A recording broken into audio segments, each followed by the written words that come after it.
Welcome. I'm Doug Morgan, and you're listening to Uncommon Sense, where we hunt for the truth in the topics you're not supposed to talk about, Christianity and politics.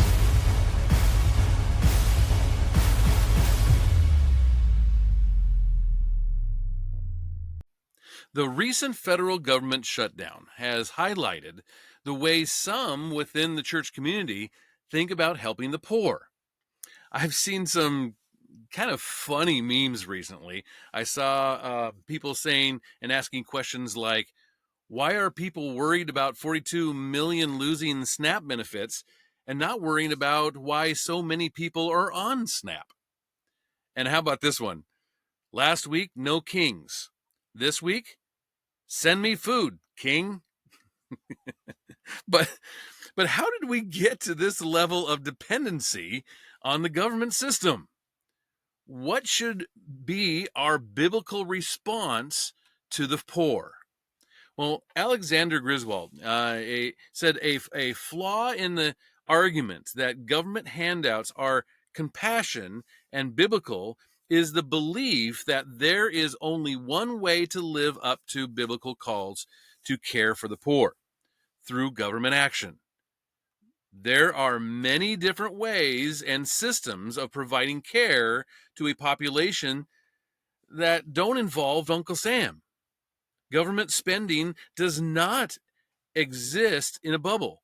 Every taxpayer dollar spent by the federal government providing food stamps is a dollar that would be used for other, more effective methods of caring for the hungry at the local level. Time and time again, it's been proven that government bureaucracies cannot compare to the highly motivated local congregations when it comes to providing a service. Most importantly, those who believe that aid to the poor should come primarily from the government miss precisely why the Bible tells us that we should give to the poor. While food stamps may feed the physical hunger of many, they fail to address one of the reasons Christ commanded us to care for the poor. Through caring for others, we partake in and recognize the love of God and His will in our lives. Simply providing for others is not enough. As Paul puts it in 1 Corinthians 13:3, if I give all I possess to the poor and give over my body to hardship that I may boast, but do not love, I gain nothing. The Bible commands us to give out of love and compassion, which more often than not requires loving, compassionate, personal engagement. Hundreds of millions of Americans contribute to the federal budget that provides for food stamps. But how many of those Americans, as they sign checks to the IRS every April, feel the transformative love of God in their lives? As millions of Americans receive their SNAP assistance on a regular basis, how many of them are filled with gratitude towards their fellow Americans and God? How many are filled instead with gratitude towards the idol of government? Far too few on the first two counts, I fear, and far too many on the third. There is no Christian compassion when the state relying on the threat of imprisonment or fines takes from one man's wages and gives them to the second man. There is no Christian compassion when men who might give to charity use the contribution to federal programs to justify not doing so. There is no Christian compassion in spending billions more than we can afford taking care of today's problems and expecting future generations to pay the bill. And there is certainly no Christian compassion in making millions of Americans dependent on bureaucrats in Washington instead of teaching them to forge their own God-given destinies. A paternalistic government welfare system robs all Americans of the positive spiritual growth that comes with personally caring for the poor. but it also robs the church of one of its most important responsibilities.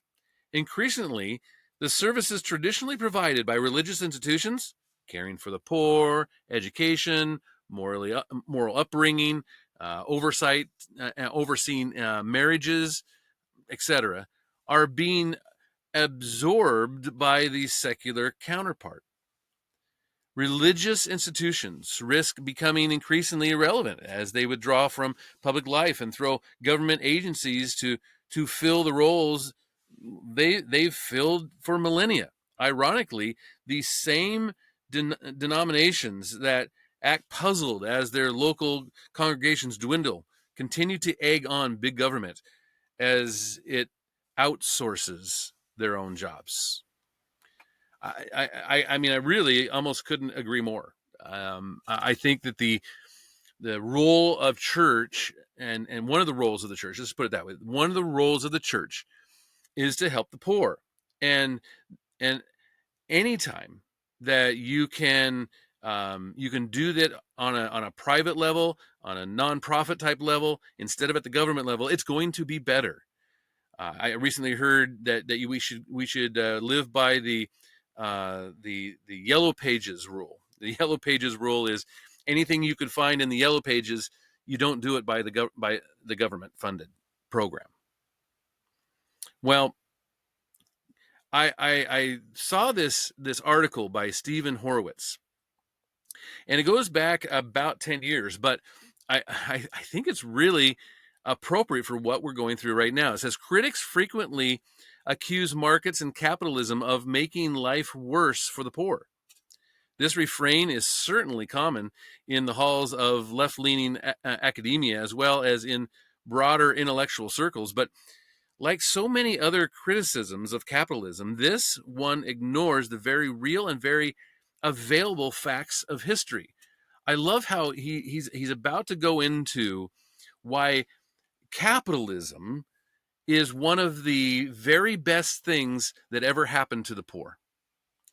That more people have been brought out of poverty because of capitalism than any government program. He says nothing has done more to uplift humanity out of poverty than the market economy. This claim is true whether we are looking at a time span of decades or of centuries. The number of people worldwide living on less than about $2 per day today is less than half of what it was in 1990. The biggest gains in the fight against poverty have occurred in countries that have opened up their markets, such as China and India. If we look over the longer historical period, we can see that the trends today are just the continuation of capitalism's victories in beating back poverty. For most of humanity history, we lived in a world of a few haves and a lot of have-nots. That slowly began to change within the advent of capitalism and the Industrial Revolution. As economic growth took off and spread throughout the population, it created our own world in the West, in which there are a whole bunch of haves and a few have more and betters. For example, the percentage of American households below the poverty line who have basic appliances has grown steadily over the last few decades, with poor families in 2005 being more likely to own things like a clothes dryer, dishwasher, refrigerator, or air conditioner than the average household was in 1971. And consumer items that didn't even exist back then, such as cell phones, were owned by half of poor households in 2005 and are owned by a substantial majority of them today. Capitalism has also made poor people's lives far better by reducing infant and child mortality rates, not to mention maternal death rates during childhood, and by extending life expectancies by decades.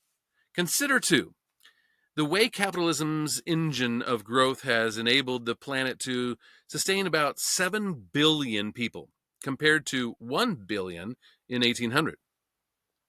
As Desiree McCloskey has noted, if you multiply the gains in consumption to the average human by the gain in life expectancy worldwide by 7, for 7 billion as compared to 1 billion people, humanity as a whole is better off by a factor of around 120.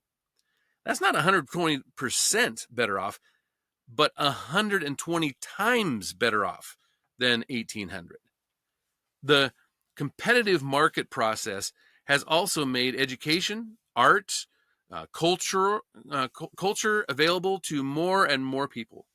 Even the poorest of Americans, not to mention many of the global poor, have access through the internet and TV to concerts and books and works of art that were exclusively the provenance of the wealthy for centuries. And the wealthiest countries, the dynamics of capitalism have begun to change the very nature of work.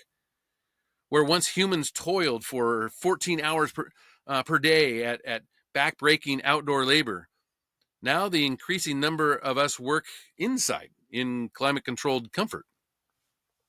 Our workday and work week have shrunk thanks to the much higher value of labor that comes from working with productive capital.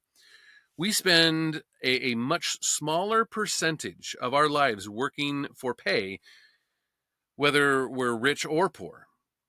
And even with economic change, the incomes of the poor are much less variable, as they're not linked to the unpredictable change in whether they are part and parcel of a predominantly agriculture economy long since disappeared.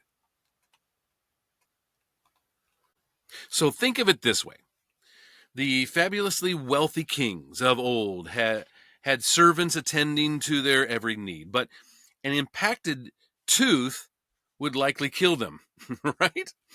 The poor in largely capitalist countries have access to a quality of medical care and a variety of quality of food that the ancient kings could only dream of. Consider, too, that the working poor of London 100 years ago were, at best, able to split a pound of meat per week among all of their children, which were greater in number than the 2 or 3 of today. And in addition, the whole family ate meat once a week on Sunday, the one day the man of the household was home for dinner. That was meat for a week. Compare that to today, when we worry that poor Americans are too easily able to afford a meal with a quarter pound of meat, quarter pounder probably too, right? In it every single day for less than an hour's labor. Even if you think that capitalism has made poor people overweight, that's a major accomplishment compared to the pre-capitalist norm of constant malnutrition and the struggle even 100 years ago for the working poor to get enough calories. The reality is that the rich have always lived well historically, as for centuries they could commandeer human labor to attend to their every need. In a pre-capitalist world, the poor had no hope of upward mobility or of relief from the endless physical drudgery that barely kept them alive. Today, the poor in capitalist countries live like kings, thanks mostly to the freeing of labor and the ability to accumulate capital that makes that labor more productive and enriches even the poorest. The falling costs of what once were luxuries and are now necessities, driven by the competitive market and its profound and its profit and loss signals, have brought labor-saving machines to the masses. Even profit-seeking and Innovation became acceptable behavior for the bourgeoisies. The horn of plenty brought forth its bounty, and even the poorest shared in that wealth. Once people no longer needed permission to innovate, and once the value of new inventions was judged by the improvements they made to the lives of the masses in the form of profit and loss, the poor began to live lives of comfort and dignity. These changes are not, as some would say, about technology. After all, the Soviets had great scientists, but could not channel that knowledge into material comfort for the poor. And it's not about natural resources, which is obvious today as resource poor Hong Kong is among the richest countries in the world, thanks to capitalism, while Venezuela's socialism has destroyed the resource rich country. Innovations only become innovations when the right institutions exist to make them improve their lives of the masses. That is what capitalism did and continues to do every single day. And that is why capitalism has been so good for the poor.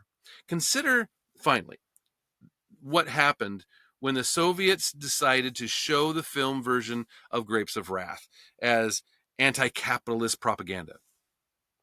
In the novel and the film, a poor American family is driven from their Depression era home by the Dust Bowl. They get in their old car and make a horrifying journey to search for a better life in California. The Soviets had to stop showing the film after a short period because Russian audiences were astonished that poor Americans were able to own a car. Even anti-capitalist propaganda can't help but provide evidence that contradicts its own argument. The historical truth is clear. Nothing has done more for the poor than capitalism. And I would totally agree with that. In fact, Rainer Zittman is an author of The Power of Capitalism, and he says that most remarkably, since the end of communism in China and other countries in recent decades, poverty has declined faster than in any previous period in human history. Many people who believe that capitalism is to blame for hunger and poverty have an entirely unrealistic notion of life in pre-capitalistic societies. Johann Norberg, the author of the book Progress, was himself an anti-capitalist in his youth. He admits, however, that he had never really given much thought to how people might have lived before the Industrial Revolution. He had basically imagined this entire epoch of human history similar to a trip to the countryside. Fernand Braudel, the famous French historian, wrote a definitive work on the social history of the 15th and 18th to 18th centuries. And people's diets, he revealed, largely consisted of porridge, soup, and bread made from low-quality flour, which was baked in batches every couple of months and was often moldy and so hard that it could only be cut with an axe. Most people, even in cities, had to get by on 200 calories. 2,000 calories a day, with carbohydrates making up well over 60% of the total.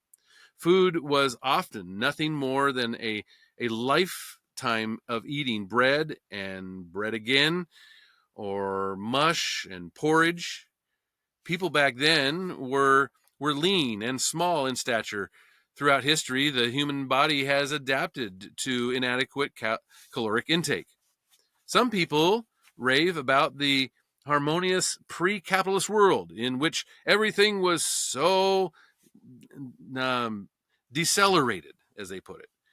This slowness, however, was mostly a result of physical weakness due to a permanent malnutrition. It is estimated that 200 years ago, about 20% of the inhabitants of England and France were not able to work at all. At most, they were only strong enough to walk slowly for a few hours each day, which condemned them to begging for their entire lives.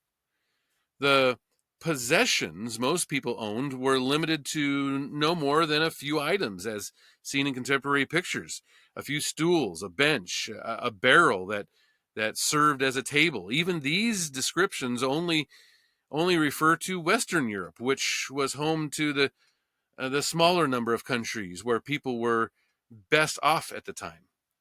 I have described this in such detail here so that you can more fully understand what it means when people say that 90% of the world's population were living in extreme poverty before the emergence of capitalism. In other parts of the world, living standards were far worse than they were in Western Europe. The British economist Angus Madsen, who specializes in analyzing historical economic data, used a series of complex calculations to estimate the historic gross domestic product per capita of a range of countries around the world. In 1820, this amounted to 1,202 international dollars. It's a unit measurement based on the year of 1990. This was in Western Europe. The figure is similar is similar in other Western countries, such as in North America, Australia, and New Zealand. And in the rest of the world, however, GDP, gross national product, per capita at the same time was only 580 international dollars, or about half as much. The impact of capitalism is evident from a longer historical comparison. In the first year of our common era, GDP per capita in Western Europe was 576 international dollars, compared to the 467 international dollars for the world as a whole. That meant that in Europe, GDP per capita doubled in the pre-capitalist period between year 1 and year 1820. In the much shorter period from 1820 to 2003, GDP per capita in Western Europe then rose from that 1,202 to 19,912 international dollars. And in the other capitalist countries of the West, it climbed to as high as 23,710 international dollars. But the same process was not replicated everywhere.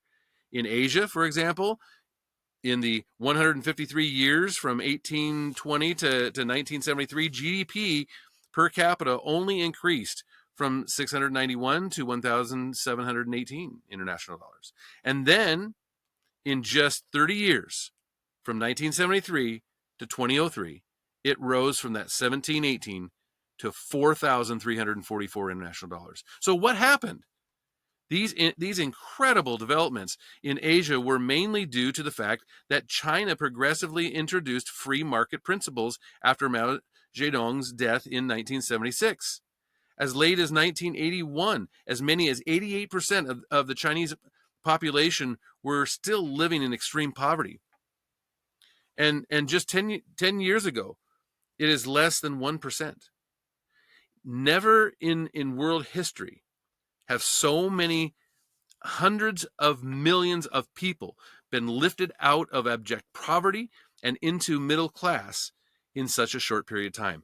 Capitalism has done more to overcome hunger and poverty than any other system in world history. The most devastating man-made famines over the past 100 years all occurred under socialism. In the 1930s alone, according to a range of estimates, between 5 and 9 million people died in the Soviet Union from famine caused by socialist collectivism of agriculture. The end of communism in China and the Soviet Union was a major factor in the 42% reduction in hunger between 1990 and 2017. In North Korea, however, one of the world's few remaining socialist states, of course, several 100,000 people died in famines from 1994 to 1998. The Heritage Foundation Index of Economic Freedom reveals that the world's most capitalist countries have an average GOP per capita of $71,000, actually more than $71,000. That compares to 47,000 in the most free countries.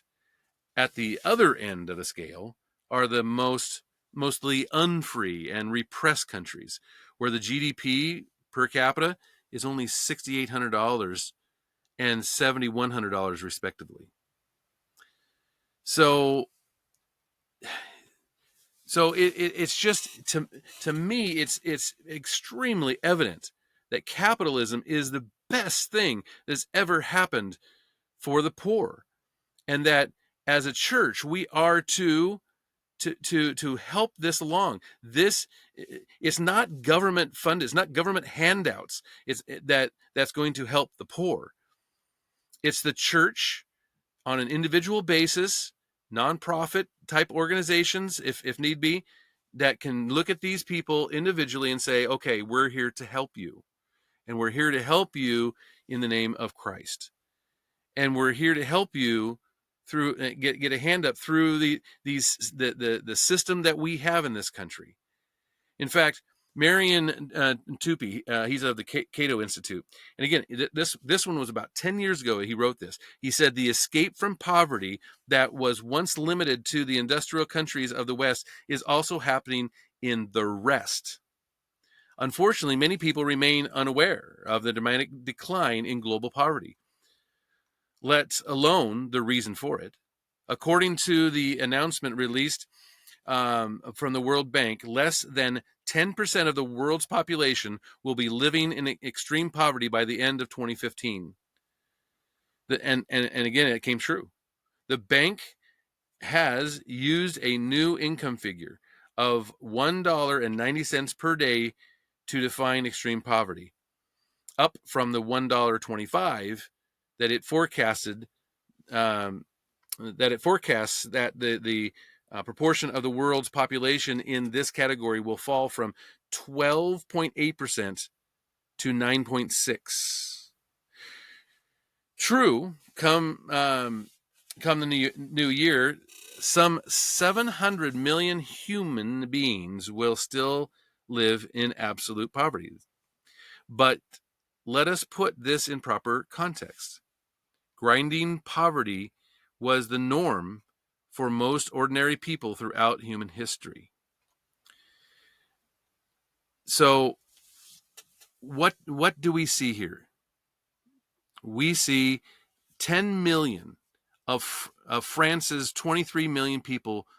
They relied on some sort of public or private charity to survive, and 3 million were full-time beggars in the back in the 18th century. Before the Industrial Revolution, people on farms, including children, spent their lives engaged in backbreaking manual labor and consumed most of the calories they produce. There was little time or energy for learning and relaxation. Few people ever left their native villages and visited the nearest town. The life in the city was not much better. Before mechanization, jobs were scarce and children were a burden. Returning to the late 18th century France, of the 30,000 babies who were born in Paris in 1780, up to 8,000 were abandoned by their mothers. Many died. Thanks to the Industrial Revolution and global trade, economic growth in the West accelerated to historically unprecedented levels. Over the course of the 19th and the 20th centuries, real income in the West increased 15-fold. A huge chasm had opened up between the West and the rest, as Princeton University professor Angus Deaton documents in his book, The Great Escape. The gap is now closing. Some experts thought that poverty reduction depended on financial transfers from rich to poor countries. But hundreds of billions of dollars in foreign aid accomplished little, and it still does. The rise of the non-Western world has been a result of economic growth spurred by the abandonment of central planning and integration of many non-Western countries into the global economy. We saw that in China. We've seen that in India. We've seen that around the world. But as we rejoice in the knowledge that the world has never been freer from absolute poverty, let us also recognize the role of industry and trade in bringing this prosperity about. I think we're even. I would even say that we are even on the cusps of another type of revolution when it comes to AI, and the fact that less and less is going to be dependent on people, and people can do other things. It's going to free up our time. One of the things that I noticed when I went to Uganda, and over in Africa, was that so much of their time was spent on survival. That what they spent their day was not on things of pleasure or things of leisure or whatever. They didn't they didn't have a lot of time to go disc golfing or whatever their hobby was, fly fishing, whatever. Much of their day was just spent trying to survive. And yet, what has capitalism done? Capitalism has turned that around. Capitalism has said, you know what? You don't have to just be in survival mode all the time. It has brought the abject poor up from having to be in survival mode and allowed them to be better off than any other poor in the history of the world.